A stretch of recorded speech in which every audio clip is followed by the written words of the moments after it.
Now is your great opportunity to ask questions about decision quality of two great leaders in the field. So, and I will tell you, I know we have experienced people in the room, but I will have a little bit of a bias toward the new people who are here first, just so nobody feels left out. So who has the first question for Carl and for Ellen? Okay, let me go over here.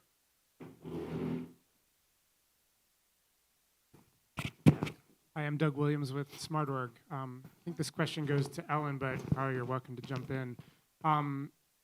When you think about this as a profession, what would you consider to be some of the key strengths that a person should have as part of their being that would make them successful in this area?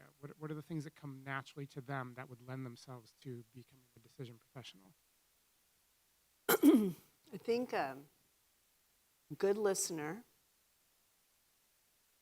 and have some natural kind of behavioral antenna, understand what's going on. I remember when we first started teaching, there was people I met and I thought, oh my God, they're never going to get this. But people really take a passion and they want it. And there's something odd about either the framing or the analysis or the dialogue that just resonates.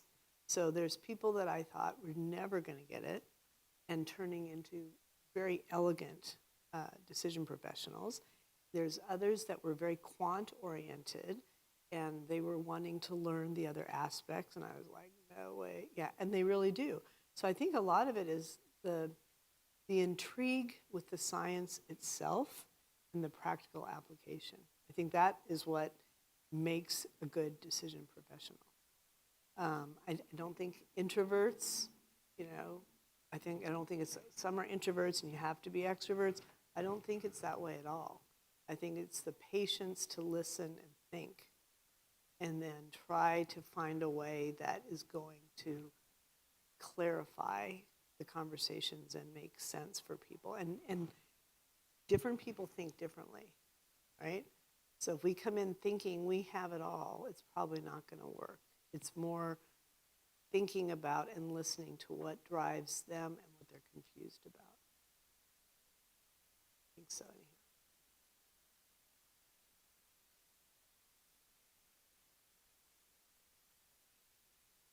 I've got a second question. It's Anna Krukmisha, OMV. I'm in the energy industry, oil and gas. And let's say I will practice in this industry. I know it, I feel it. But if one day I want to change it, is it scalable? How can I become a decision professional in an industry which I don't know, I don't feel? Is it possible? Yes. Switch between industries? Yes. Oh, you want to speak first, or I will? Go ahead. Why don't Carl. you go first? So I came from oil and gas, and I think the beauty of the decision quality and decision sciences, it is really industry agnostic.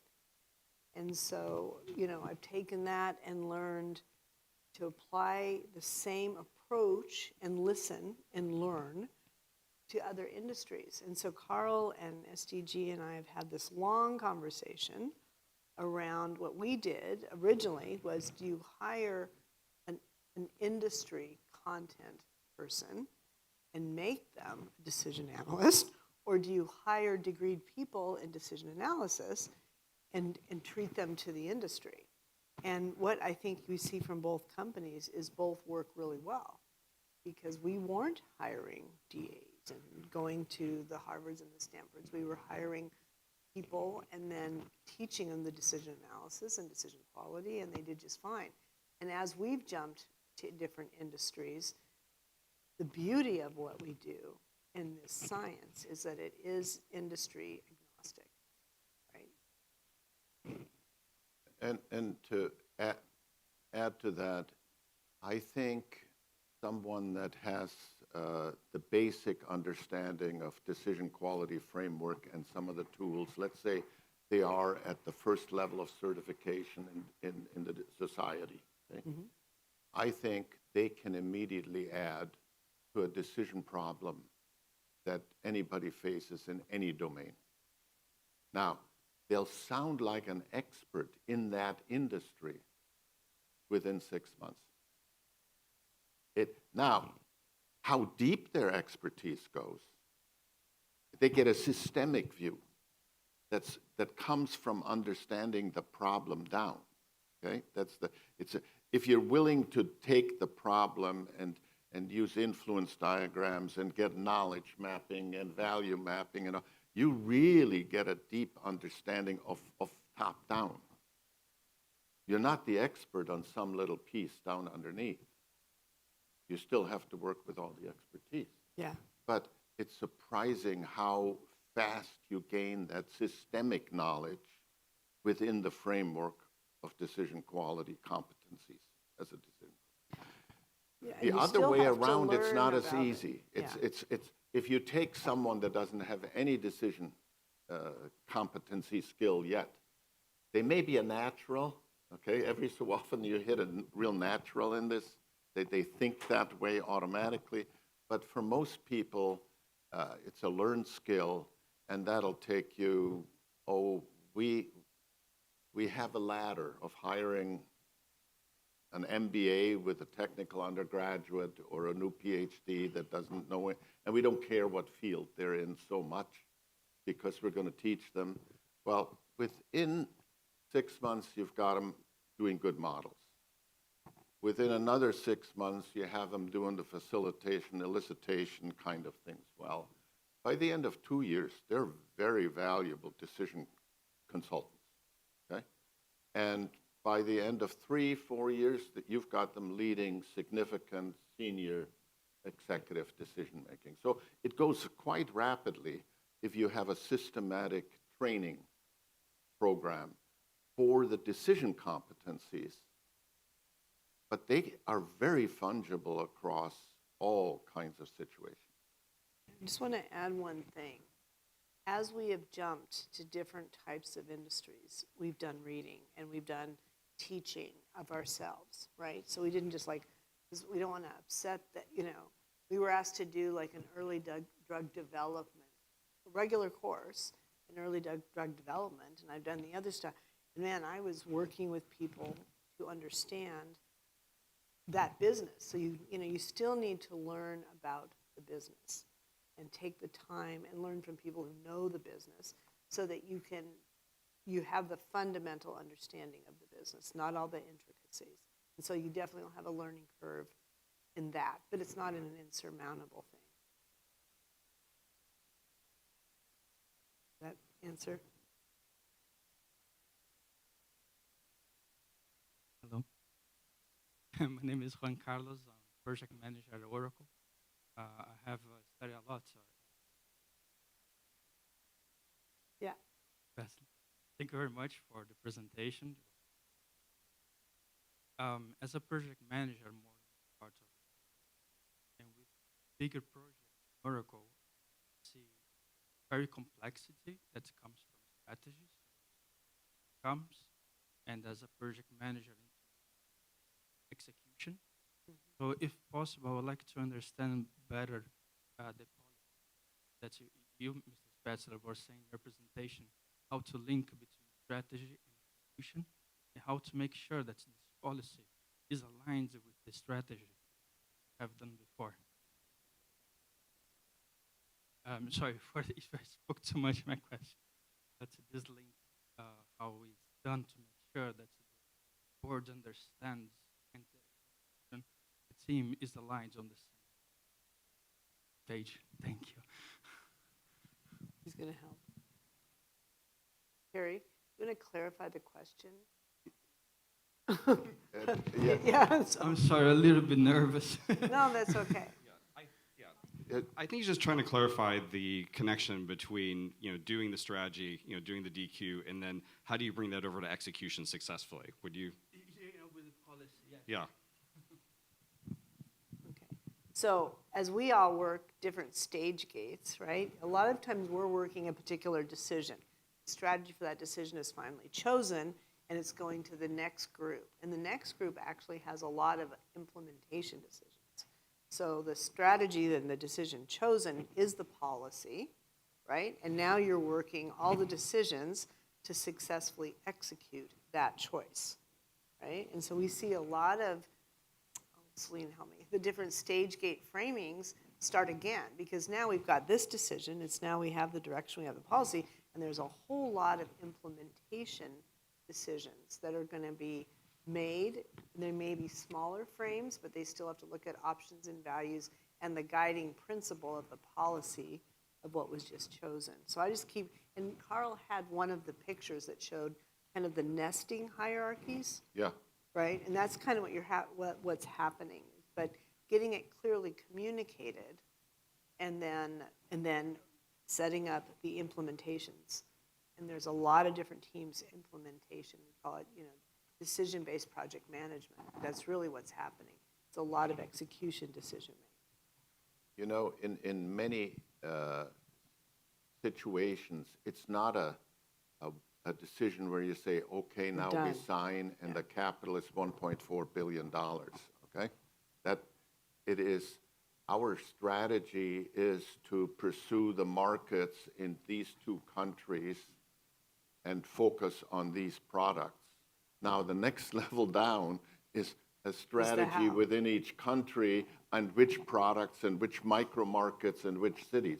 And then when they get to that, now finally you get to the implementation team. So this cascading is very, very important to understand. Okay? Right. And I think some of the biggest decisions are policy decisions that affect many people and change many actions. And they're much harder to tell because often the implementation is change management and organizational training and so on. If an organization makes a decision, we want to adopt organizational decision quality, and we want to go for really doing it for real in our organization, all the way to reaching the Rafa Howard Award. Okay? How many decisions follow that? Okay? You've got a lot of decision projects next. This is not actionable. It's an ambition statement. Okay? Now, it's a big statement to make, and it is a decision to say it publicly and to be there, because now you might be held for it. But you have to follow up with a whole sequence of other things. And those cascading decisions, in a way, are much more difficult than the mega project decisions. But the mega project decision is also just the first step. Then you go through the concept phase, and then you go through the this, and then you go through that, and then you go through the hiring of the contractors and signing this. There's a stream that goes on, okay? And they're all interconnected. I think one thing that you brought up, and you saw it in it's very light, but it said, commitment to action and are the right people involved. The concept of the decision board was very new when it was introduced for us at Conoco, and it's one that I have to work very carefully with different organizations, because leaders can be very sensitive. But the concept was you're going to have whoever's going to sign the check and who has to inherit the decision and its successful execution to understand that. And what was odd at Conoco, we really grabbed that piece. And if we were doing a country strategy here, but somebody was going to rob Peter to pay Paul because there's only so much money, we made sure the decision board had people on it from the managers who may be having to give up have to own it. funds, as well as who may be getting the funds. And so that having, Carl puts it very lightly, commitment to action, and then right next to it, having the right people involved. That having the right people involved can streamline or inhibit successful execution of the decisions. And I think that was very key in the behaviorists. That was a revolutionary change. It is. Not so much as a big aha. I mean, the aha was important, but it meant who you involved was different. The execution team was often now involved in decision making. They are a pain in the ass. Right. During the big thinking. They want all this detail on stuff that's not going to swing the decision because they're worried about if that detail isn't in there, you can't get it done. So they're a heavy weight during the decision cycle. But boy, does it pay off. At General Motors, by doing this, okay? Vince Baraba, who at that time was the head of it, and he says, we now take maybe 40, 50% more time on decision making, and we do the execution in half the time, and significant reduction in cost. Why? Because people own the decision. If the execution team doesn't own the decision at the time of decision, the first time, and you throw it over the fence, the first time they hit a roadblock, they say, oh, stop everything, we gotta look. And it's the decision team that didn't do the right job, okay? Where if they understood the whole thing and co-own it, then it's just a challenge that you get around. It changed the whole psychology, and we brought people that we would have never, nobody would have wanted them on board because they were going to slow things down. The old way was reach a decision and throw it over the fence to an execution. Thank you both. I have one question over here, and I know I saw some hands over here, but I have a first-time attendee. I want to make sure that I get your question in. Thanks. Resources for those of us in institutions that may not have DQ really embedded and accepted. They're interested. They let me come here. Yeah. But there's going to be some institutional hesitancy to really changing.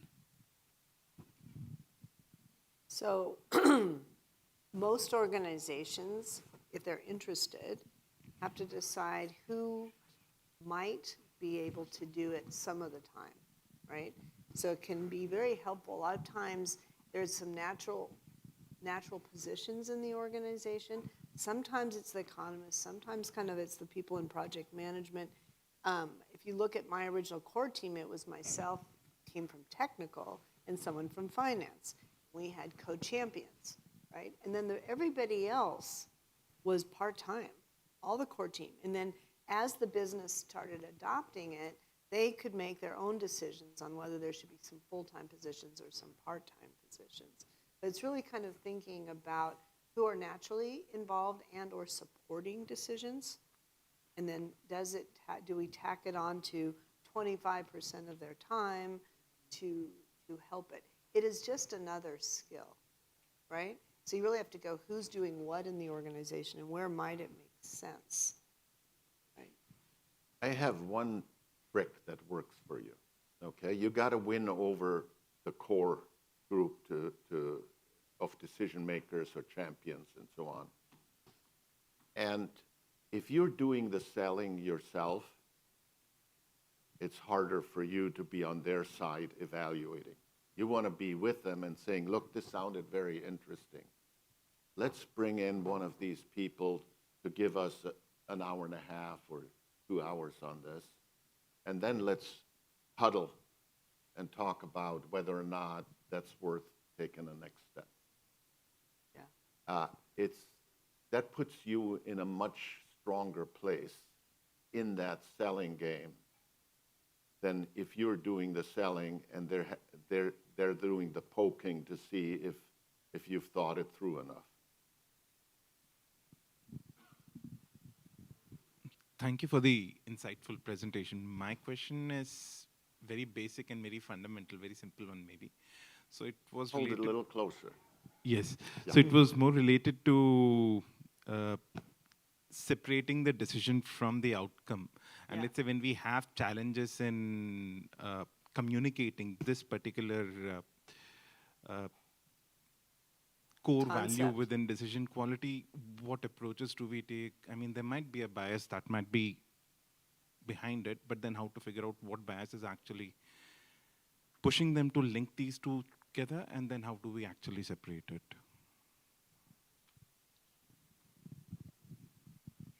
So I think I love Annie Duke's book that talks about the luck box, right?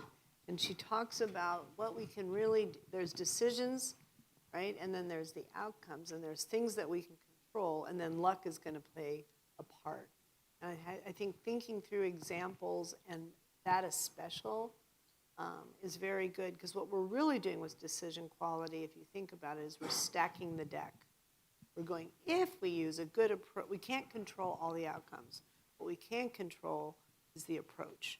So getting a sound approach is helping us stack the deck. If you look at why did Chevron get the benefit when we look at their performance potentially to others' performances, contribute all to it, who knows? But what they're really doing with a good decision approach is that we can train people in, that we can give them an approach and tools and the right conversations, and then as a company, you're really stacking the deck. You're saying, on average, the outcomes should be better. Like, luck can't be against us like 20 times, right? So we can start trying to narrow the range of what's possible. And that's, if you guys haven't read her book, I think you're the one who invited her in. Lovely book, I think, and it has a nice practical way to talk about those approaches and that concept of delinking the quality of a decision only, so not exclude, but only to the outcome. Right? She has a few books. I forget the name of the one that you had her talk on. Hi, thank you for the presentations. They were really, really wonderful.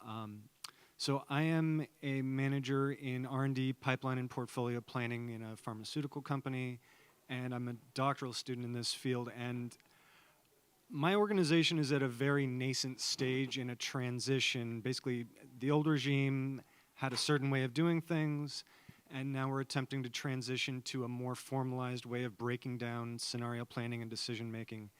And my struggle has been getting kind of the input leaders on board with the things that I need to get from them, because there's a lot of organizational inertia. There was the way that the structure was before, and trying to get people from commercial and finance and clinical to buy in, because this was sort of a top-down initiative. Executive leadership wanted it, but folks around us don't really understand what the value is. So how can I demonstrate that and get them to buy in? Well, I would suggest that you actually have a training for those people who are your participants, let me call them, in your decision from the finance, commercial, and technical side. Okay? I think all they need is something like 3 hours, but they need to know and see their role and the importance of how that swings the decision.